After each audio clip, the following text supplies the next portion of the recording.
श्री स्वामी समर्थ. नमस्कार. मी नंदिनी माझ्या यूट्यूब चॅनलवर तुमचं खूप मनापासून स्वागत करत आहे. तुमच्या मनातील सर्व चांगल्या इच्छा स्वामी महाराज पूर्ण करो ही स्वामींच्या चरणी प्रार्थना करते आणि आजच्या नवीन व्हिडिओला सुरुवात करते. तर आज वार आहे गुरुवार आणि आज आलेली आहे वैकुंठ चतुर्दशी. तर पहा, कार्तिक महिन्यातील शुक्ल पक्षातील चतुर्दशी ही कार्तिक चतुर्दशी या नावाने ओळखली जाते. तसेच याला वैकुंठ चतुर्दशी असंही म्हटलं जातं.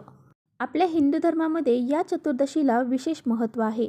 आपल्या हिंदू धर्मामध्ये या चतुर्दशीच्या दिवशी भगवान शिव आणि भगवान विष्णू यांची हरिहर भेट ही या दिवशी रात्री 12 वाजता होत असते. पहा, या चातुर्मासाच्या काळामध्ये भगवान श्री हरी विष्णू जे आहेत तर ते शेषनागावरती झोपण्यासाठी जात असतात आणि त्यावेळेस तो कारभार जो आहे पृथ्वीचा तर तो शिवशंकराकडे सोपवून जात असतात. या वैकुंठ चतुर्दशीला भगवान शिवशंकर हे विष्णूंकडे येतात आणि त्यांना त्यांचा कारभार जो आहे तर तो सोपवून तपश्चर्यासाठी ते हिमालयामध्ये निघून जातात. याच दिवशी दोघांची भेट होते. यालाच हरिहर भेट, विष्णू आणि भगवान शिव यांची भेट असं म्हटलं जातं. जी व्यक्ती भगवान शिवशंकर आणि भगवान विष्णू यांची एकत्रित पूजा करतात या दिवशी त्यांना मोक्ष प्राप्त होतो आणि त्याचबरोबर त्यांच्या जीवनातील सर्व अडीअडचणी संकट दूर होऊन त्यांना कृपा आशीर्वाद भगवान शिव आणि भगवान विष्णू यांचे लाभत असतात.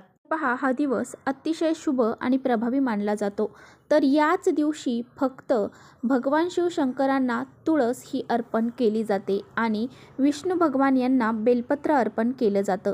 तर ह्या दोघांच्या एकत्रित पूजेमध्ये परत कधीही भगवान शिवशंकरांना तुळसी अर्पण केली जात नाही. आजचा दिवस हा खूप महत्त्वाचा दिवस आहे. तर या दिवशी फक्त भगवान शिवशंकरांना तुम्ही तुळस अर्पण करू शकता. तेच वास्तुशास्त्रामध्ये सांगितल्याप्रमाणे काही प्रभावी उपाय या दिवशी केले जातात.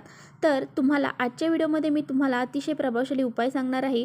तर रात्री आपल्याला कापूरसोबत ही एक वस्तू जाळायची आहे. जर आपण रात्री कापूरसोबत ही एक वस्तू जाळली तर आपल्या घरातील वास्तुदोष, पितृदोष, त्याचबरोबर घराला लागलेले नजर दोष, त्याचबरोबर घरामध्ये भांडणं, क्लेश, कलह यासारख्या गोष्टी होणार नाही.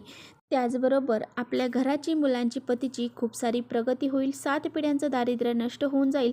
असा हा अत्यंत प्रभावशाली उपाय कसा करायचा आहे याबद्दलची संपूर्ण माहिती आजच्या व्हिडिओमध्ये आपण जाणून घेणार आहोत. त्यामुळे तुम्ही कुठे व्हिडिओ स्किप न करता शेवटपर्यंत नक्की बघा, जेणेकरून तुमच्यापर्यंत योग्य ती माहिती पोहोचेल. आपल्या चॅनलवर नवीन असाल तर चॅनलला सबस्क्राईब करा आणि असेच माहितीपूर्ण व्हिडिओ पाहण्यासाठी बेल आयकॉनलाही प्रेस करा. म्हणजे जेव्हा कधी मी नवीन व्हिडिओ अपलोड करेन त्याचं नोटिफिकेशन सर्वात अगोदर तुम्हाला भेटेल आणि तुम्ही एकही व्हिडिओ मिस करणार नाही. त्याचबरोबर कमेंट्समध्ये ओम नमो भगवते वासुदेवाय नमः हे लिहायला देखील विसरू नका.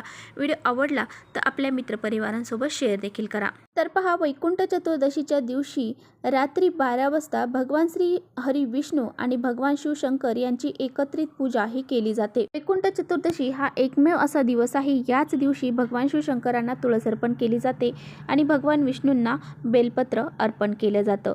तर अशी ही विशेष पूजा या दिवशी जो बी व्यक्ती करतो त्याच्या जीवनातील सर्व संकट अडचणी दूर होतात. भगवान शिवशंकर यांचे त्यांना आशीर्वाद प्राप्त होतात. पहा, हा उपाय जो मी तुम्हाला सांगणार आहे तो सुद्धा तुम्हाला रात्री 12 वाजताच करायचा आहे. तर आपल्या रात्री 12 वाजता का करायचा आहे? तर या वैकुंठ चतुर्दशीच्या दिवशी रात्री 12 वाजता भगवान शिव आणि भगवान विष्णू यांची भेट झाली होती.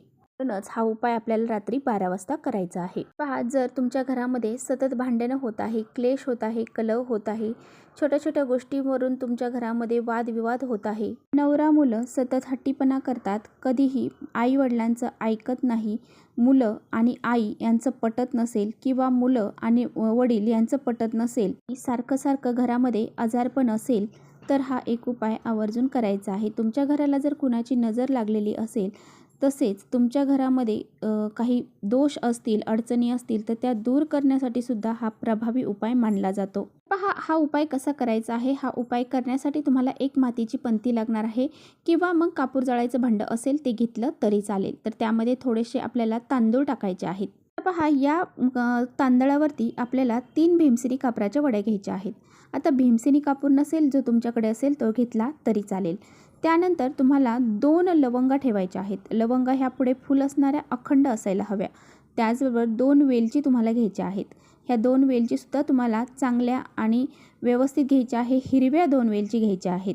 त्यानंतर तुमच्या हातामध्ये तुम्हाला थोडीशी पिवळी मोहरी घ्यायची आहे आता ही पिवळी मोहरी घेतल्यानंतर तुम्हाला काय करायचं आहे, तर ही पिवळी मोहरी हातात घेऊन तुमच्या मुलांना पूर्व पश्चिम बसवायचं आहे आणि त्यांच्यावरून ही पिवळी मोहरी 7 वेळा उतरवून घ्यायची आहे. त्याचबरोबर तुमच्या घरामध्ये एखादी व्यक्ती सतत आजारी पडत आहे, सतत तिला दवाखाना चालू आहे, तर अशा व्यक्तीवरून सुद्धा तुम्ही ही वस्तू 7 वेळा उतरवून घ्यायची आहे. बरोबर आपल्या घराचा जो मुख्य दरवाजा आहे तर त्यावरून सुद्धा तुम्हाला ही वस्तू 7 वेळा उतरवून घ्यायची आहे. आता बघा ही पिवळी मोहरी दरवाजावरून उतरवून घ्यायची आहे. दरवाजावरून उतरवून घेतल्यानंतर तुम्हाला काय करायचं आहे, ती त्या भांड्यामध्ये टाकायची आहे. ज्या भांड्यामध्ये आपण कापूर, वेलची आणि लवंग घेतले आहे त्यामध्ये टाकायचे आहे आणि हे भांड्यातले कापूर प्रज्वलित करायचा आहे. हा कापूर तुम्हाला तुमच्या स्वयंपाकघरामध्ये प्रज्वलित करायचा आहे.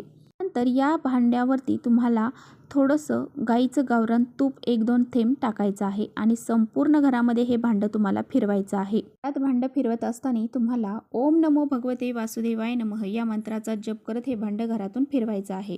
नंतर हे भांडं तुम्हाला तुमच्या घराच्या मुख्य दरवाजावरती मधोमध ठेवायचं आहे. जोपर्यंत जळत आहे तोपर्यंत जळू द्यायचं आहे. शांत झाल्यानंतर त्यामधल्या ज्या काही वस्तू आहेत तर त्या तुम्हाला निर्माल्यामध्ये टाकून द्यायच्या आहेत आणि ती पंती असेल, ते भांडं असेल स्वच्छ करून पुन्हा वापरायचं आहे. तर असा हा अत्यंत प्रभावशाली उपाय आज संध्याकाळी म्हणजे आज रात्री 12 वाजता तुम्हाला करायचा आहे. आज वैकुंठ चतुर्दशी आहे, हरिहर भेट आहे. या दिवशी हा उपाय करण्याला विशेष महत्त्व दिलं जातं. आपल्या घरातील साडीसाती, अडचणी, जे इडापिडा असेल, संकट असतील, नजरदोष असतील, सर्व नष्ट होऊन जातील आणि आपल्या घराची, मुलांची, पतीची खूप सारी प्रगती होईल. तसेच आपल्या घरामध्ये तुम्हाला घराच्या मुख्य दरवाजावरती एक दिवा जो आहे तर तो तुम्हाला लावायचा आहे. 2 वातींची 1 वात करायची आहे. थोडंसं तूप किंवा तेल त्यामध्ये घालायचं आहे आणि एक दिवा तुम्हाला तुमच्या मुख्य दरवाजाच्या बाहेर प्रज्वलित करायचा आहे. त्याचबरोबर रात्री 12 वाजता तुम्हाला हा दिवा लावायचा आहे. त्याचबरोबर तुमच्या घराजवळ जर बेलाचं झाड असेल तर त्या बेलाच्या झाडाखाली सुद्धा तुम्हाला एक दिवा प्रज्वलित करायचा आहे. त्याचबरोबर केळीचं झाड असेल तर केळीच्या झाडाखाली देखील एक दिवा प्रज्वलित करायचा आहे.